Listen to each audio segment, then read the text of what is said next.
Just for today, everything's okay, everything's okay. Never comes again, another day like yesterday. Just for today, everything's okay, everything's okay. Good morning, everybody, and happy belated Thanksgiving if you're in North America or the United States. I was thinking back through, every once in a while I'll listen back to a podcast just to make sure that I'm not crazy. Just to review, as topics come up and I take a different angle, sometimes I go back and listen because I know that I've sort of touched on. And I realized that I've sort of tangentially brushed by the subject of consciousness, the anatomy of consciousness. And I know that there's thinking that I started doing when I was in undergrad, when I took a lot of philosophy classes. And a lot of philosophy is, about ethics, but a lot of it's basically about consciousness. What is the reality of belief? What is it to know something? What is it to be conscious? What can we know? What's possible to know? How do we establish what knowledge is? And I had been doing that sort of thinking since I was a little kid. And when I was an undergrad, I had some realizations that were logical and at least for me, have borne the test of time. So because I occasionally in podcasts refer to the ideas of consciousness and maybe even the fabric of reality, how things may work, and because I've never really in an organized fashion talked through that, I decided to do 2 or 3 podcasts where I just lay out my ideas of what we can know about consciousness and where that might come from. And the first thing that I would say is that, there's the idea of a priori knowledge and a posteriori knowledge. And what that means, a priori knowledge was the idea that there are some things that seem self-evident that we accept as true. Descartes saying, I think, therefore I am, I think he assumed that was a priori. There was no way around that. There was no way logically, he felt there was no way logically that he could think about things and believe that he didn't exist.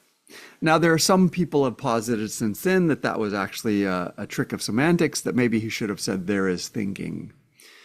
But I think probably the logic holds true. But that's one of those things where it's like, well, it logically flows. It's hard to contradict that, or it's hard to test that. But also, it becomes an assumption that's difficult to talk about, right?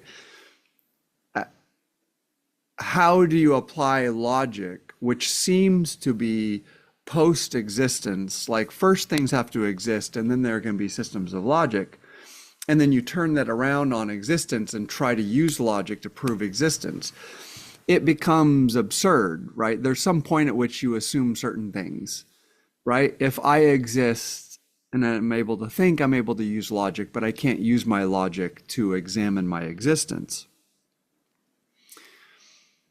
At least not the foundation of it. You can examine things about your existence with logic, right? So that's a priori knowledge. A posteriori knowledge is knowledge that derives from experiences that you have, right? So I have pretty sure knowledge after years of falling out of trees or getting hit by a rock that someone's thrown, or, getting bumped, or playing football and having people's moving bodies smash into me.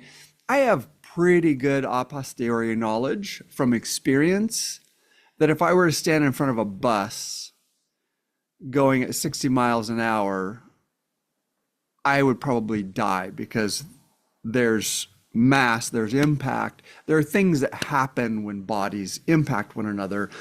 And the more massive the body and the greater the speed, the greater the destruction, right? So that's Like, can I prove that if you really, push into quantum physics, et cetera, et cetera? No, like, but at some level, that's reasonable, acceptable knowledge.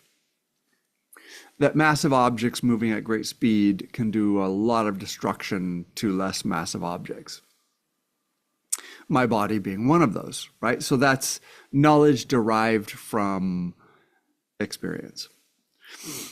So I'm going to say things. So I'm framing this to tell you that I'm going to say things that are based on what seem to be a priori. Things seem to present as true.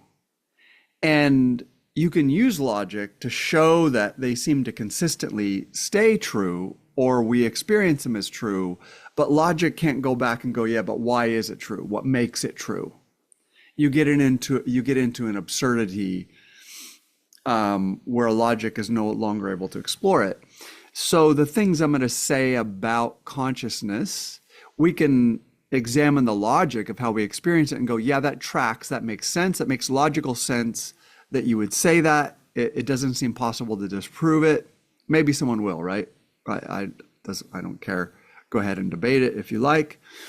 But I am, because I refer to logic, because I refer to consciousness, and I refer to consciousness a lot in therapy, in the sense of people's attachment to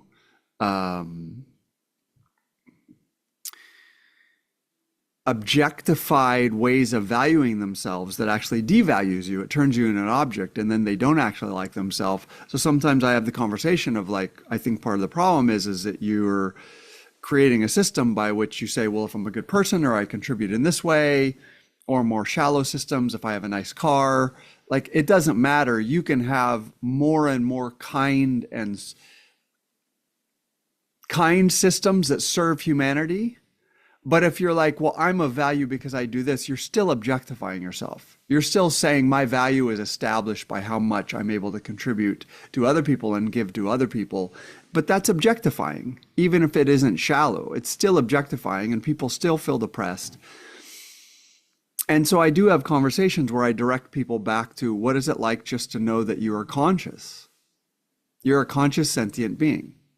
And it may be absurd. There may be no way to talk about or to value that, to create a verbally quantifiable value out of that. So these concepts do come up in therapy because I'm existentially oriented and philosophically oriented.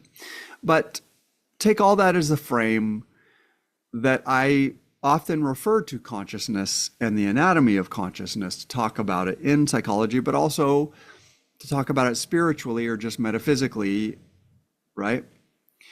And so let's start with the first piece. Logic indicates to me that whatever consciousness is, meaning inheres in it. Meaning flows from it. Meaning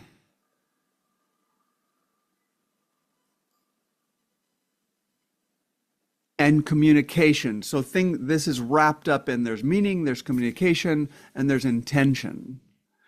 Those things that create occurrences or experiences that are meaningful require consciousness. So then I make the argument that meaning, communication, intention, right? You can't have meaning without intention. You can't have communication without intention. So let's just deal with that right now. You can't have communication without intention. Pardon me. So we'll do a couple thought experiments. The thought experiment that I used in my own exploration in undergrad that still holds true for me is, if you have a mountain and say there's cause and effect physics, which is no meaning inheres in it, it might create suffering and we might make that meaningful. But if you don't have consciousness and experience, it's not meaningful. So let's say you have a mountain. So I'm positing that the laws of physics themselves are not inherently meaningful. They are absent meaning.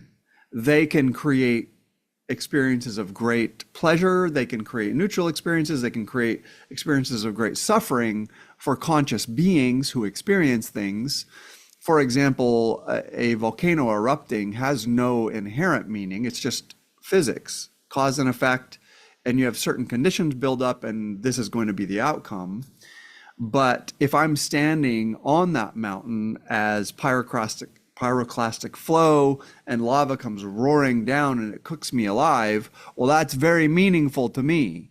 But that's because I'm conscious to experience it, right? But if you're just a rock with no consciousness whatsoever and that lava comes down and melts you, logic and reason leads me to believe that, well, there's nothing inherently meaningful about that.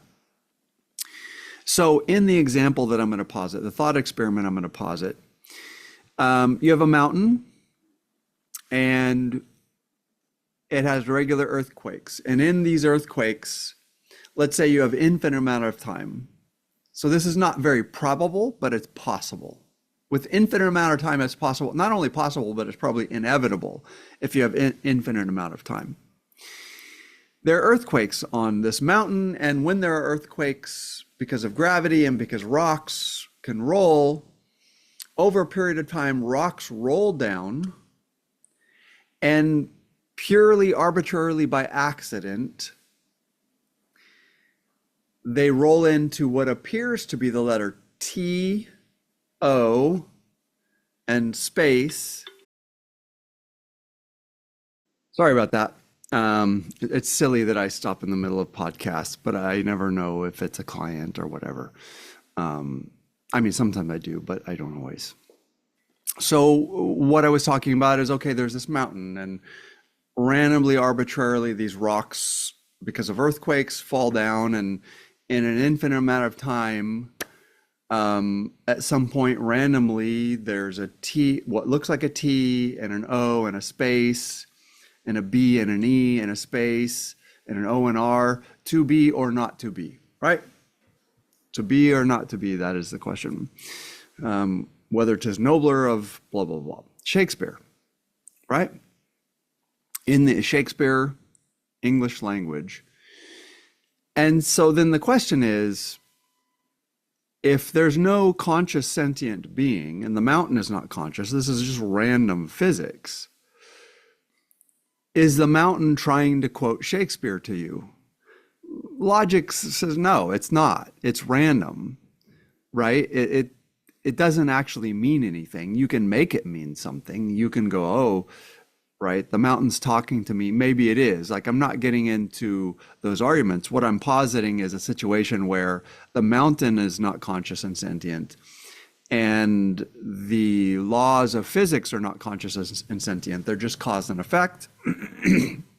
And so there is no meaning, right? Language is arbitrary. That's why there can be many different languages, or that's why you can make up a language, because you can decide it means something, right? Crossing, making a line down and crossing it doesn't inherently mean T or T. We decided it did. It evolved into that.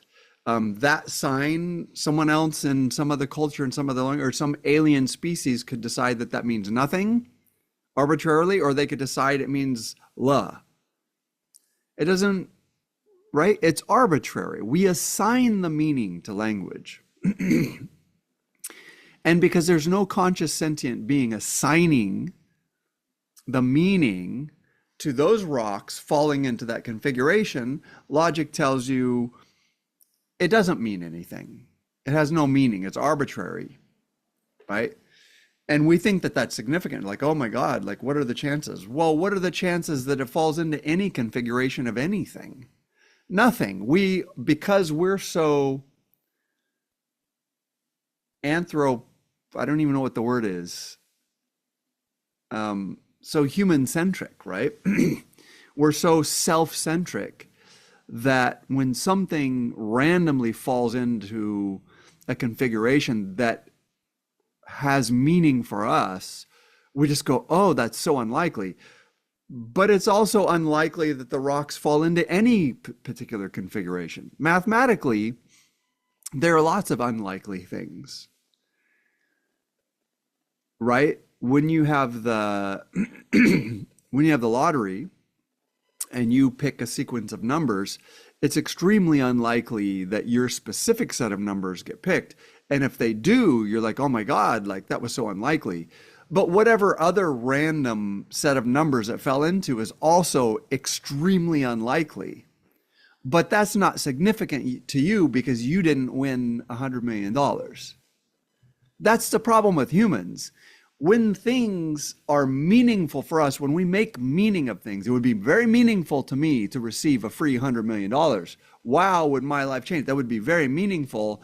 And so I see it as so significant that the lottery numbers that I picked were the ones that came up. Like, oh my God, what are the chances of? It's like, it doesn't matter. Whatever numbers come up are extremely unlikely. The odds are extremely high against whatever sequence comes up. But we don't think about that and we don't care about that because all the other numbers that come up don't win me $1 million.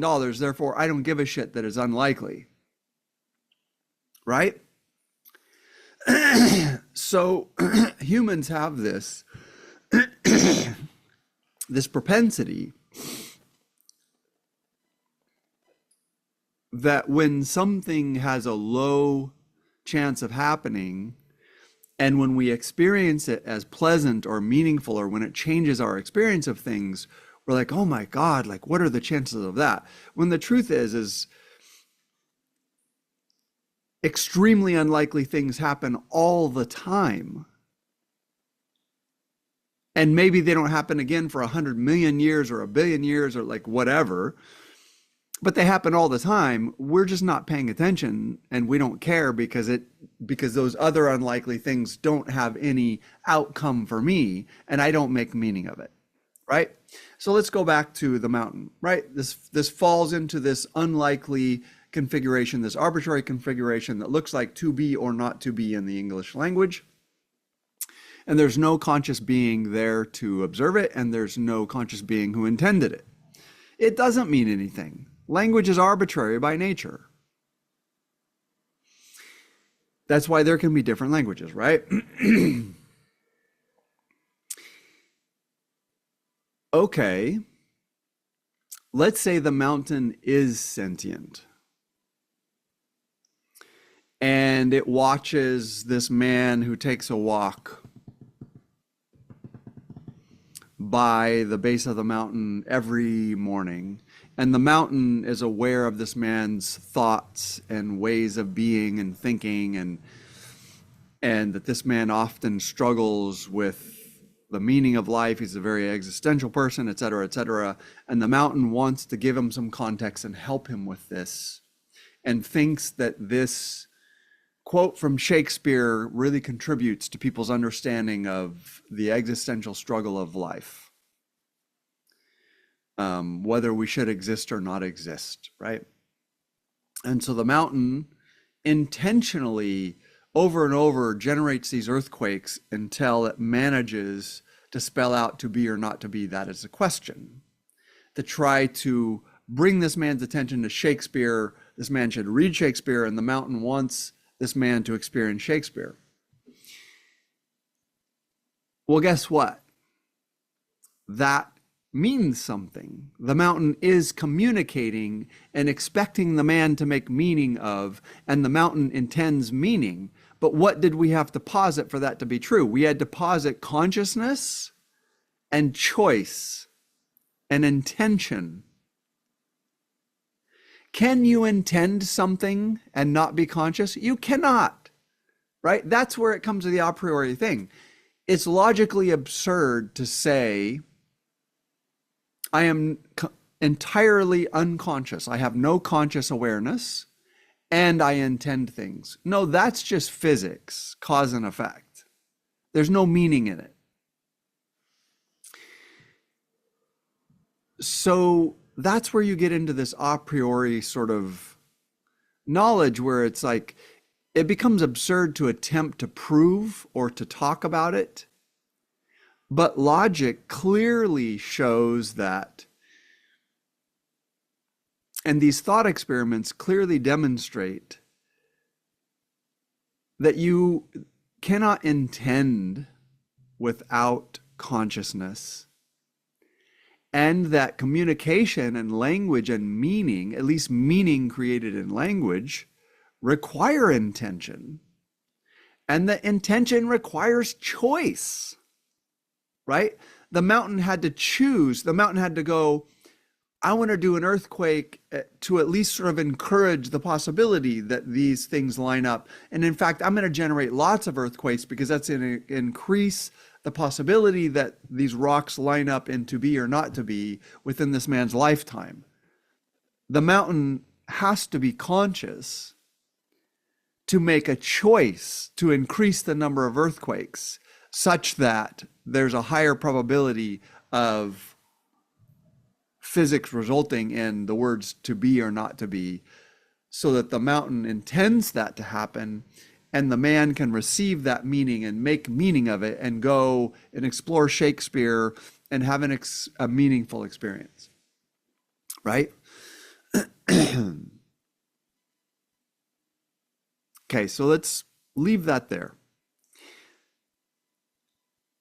Communication, to communicate, to make meaning with language, requires choice and intention. And intention is choice, right? Again, logic, it's an a priori truth. You can't discuss intention without choice. I can't intend something without choosing what to intend. Otherwise, I am just all undifferentiated intention. Like maybe that's a thing, right? You get into these thought experiments where language becomes absurd and the thing itself becomes absurd. Difficult to discuss. So choice, intention, and meaning inhere in consciousness, or are functions of consciousness, or are things that can only occur in the presence of consciousness, or maybe they are consciousness, right? It's a priori at some point to establish the anatomy and say that it exactly works this way. Maybe somebody else can do it. I don't, right? I don't see a way to logically talk that through. But it seems logically clear that consciousness is required for intention, consciousness is required for choice, consciousness is required for meaning. So meaning is a result of intention and choice, because intention and choice is required for communication. Communication is an act of creating meaning, right? But let's broaden the sense of meaning. Something else I realized in undergrad, I went through a period of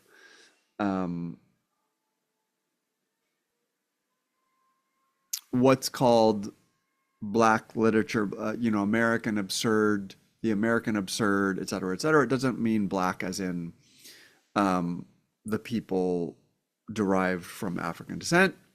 It means a very dark, very existential, very absurd kind of painful, sometimes violent humor, right? So I was into the existential thought, the French existentialists, et cetera, et cetera. Albert Camus is one of my favorite authors. I read everything he wrote. But something that bugged me about the French existentialists, and I'm really stereotyping, I can't even remember specific authors, whatever, but I always got the sense they're always a bit depressed about how meaningless, the people who are into philosophy of the absurd and existential philosophy seem to always be on about the brute existence, the absurdity of brute existence, that in the end, it doesn't have meaning. It's not meaningful. And they seem a bit depressed, and reality seems like something that maybe makes you want to kill yourself. And I had this realization that it was a hypocritical position and that they were full of crap. Because if reality was truly meaningless, if all events are absurd and without meaning, why are you depressed? Because being depressed is a meaningful state. It's a state in which you make meaning of the universe, right? It's a state in which you go, well, none of these things mean anything, therefore I feel depressed and I want to kill my... Well, no. That's a very meaningful state. If you feel depressed, what you're saying is it's sad that life is meaningless and that things have no meaning, and that one person randomly is rich and famous and has a nice life and the other person dies a horrible death at 12. Like, oh, it's just meaning. Like, okay, no, you're making meaning out of it. You're saying that that's sad, and you're saying that that makes life not worth living. Those are all very meaning-filled statements. So what I realized was that the existentialists were projecting meaning all over what they were saying. They were saying that it was absurd and that everything was just brute physical existence without meaning, but they were pouring meaning into it, contradicting, right? And so then you go, well, their mistake was that they try to make meaning inhere in brute reality without understanding that they are the ones making the meaning. They're creating the meaning. And so that leads you in a back-ended way back to, well, you're the conscious being experiencing the absurdity of reality, and you're making meaning of it, which brings you back to, it is conscious, sentient, experiencing beings who create meaning. Meaning in even a broader level, a broader definition than just communication, right? When I say something to you, I mean something. And when you receive it, you make meaning of it, and you may try to align with my intention, or you may make your own meaning, or it may be somewhere in the ballpark of, right? But this is broader than just communication. This is consciousness makes meaning, creates meaning. So once again, another example of working through the thought experiment and making this observation of the existentialists, that they missed the fact that they were making meaning of the absurdity of the universe. If it is absurd, neutral, without meaning, you know, even when I say without meaning, it has that connotation of like how depressing and meaningless. But when humans say meaningless, they don't mean that it's without meaning, that it's neutral. What they mean is depressing, because they want meaning. But they don't understand that that is making meaning. You are making meaning. So it seems to be an a priori truth that it is impossible to be conscious without making meaning, or at least meaning is created in the field of consciousness. Consciousness chooses, intends, experiences, and creates meaning, derives meaning, right? Creates, derives, whatever. Like, you don't have to, I'm not arguing for any specific thing. If you believe the Buddhists and the Hindus, we create all of it, right? All of it. That's what karma means. It doesn't mean that the universe is punishing you. What it means is you create the meaning of everything, and therefore the kinds of experiences you have are created by you. It can be arbitrary. You can accidentally be standing at the bottom of a mountain that erupts and you can be burnt to death. And that can be physically extremely painful. But if you make some meaning where you're like, the universe is cruel and horrible and God is punishing me, well, you're making meaning out of that. I don't know for a fact that the universe is punishing you. The idea that you're being punished is you making meaning of your experiences, right? So meaning inheres in consciousness. Consciousness generates meaning through choosing experiences and interacting with experiences. And interacting with requires intention. So we come back to, it seems to be a priori knowledge that to intend requires consciousness, to choose requires consciousness, to experience requires consciousness, to communicate requires consciousness, and to experience meaning requires consciousness. And I would argue even further that we create the meaning because we are the consciousness, right? I stubbed my toe on a rock. It hurts. One person is like, God damn it, nothing goes right for me. It's just one thing after another. Well, that person is creating that meaning. Yes, they had an experience that was uncomfortable and painful, but they're creating that meaning. They're creating this narrative, right? Another person might be like, wow, like that jolted me. Woo, I'm awake now. You know what? I'm just going to go ahead and have a cool day. They created that meaning. It's when you stub your toe on a rock, it doesn't mean that you're going to have a cool day. It doesn't mean that the universe is out to get you and nothing good ever happens to you. It doesn't mean anything. The act of physics following the rules of physics doesn't mean anything. We create the meaning of the thing even when it's painful. Meaning arises in the field of consciousness. Again, I would argue that consciousness creates it. Right? But to come back and summarize, doing the anatomy of consciousness, it appears that meaning inheres in consciousness. Meaning requires intention, choice, sentience to experience and to generate meaning about things. And all of those things inhere in consciousness. Communication requires consciousness. So these are some of the things that either flow from consciousness, are generated by consciousness, or are basically me teasing out the fabric of what consciousness itself is. Maybe consciousness is choice, is intention, is communication, is meaning. Consciousness is meaning. I don't know. At that point, you're above my pay grade. But because I touch on this and because I refer to it here and there, and I do use the concepts in therapy sessions sometimes, I thought I would break out the anatomy of consciousness. There's more to be said about it, and there are more things that I believe about consciousness that I will get to in the next episode. But I'll leave that there for now. And I hope you guys have a wonderful weekend coming up here. I love you guys, and I'll talk to you next time. Take care. Just for today, everything's okay, everything's okay.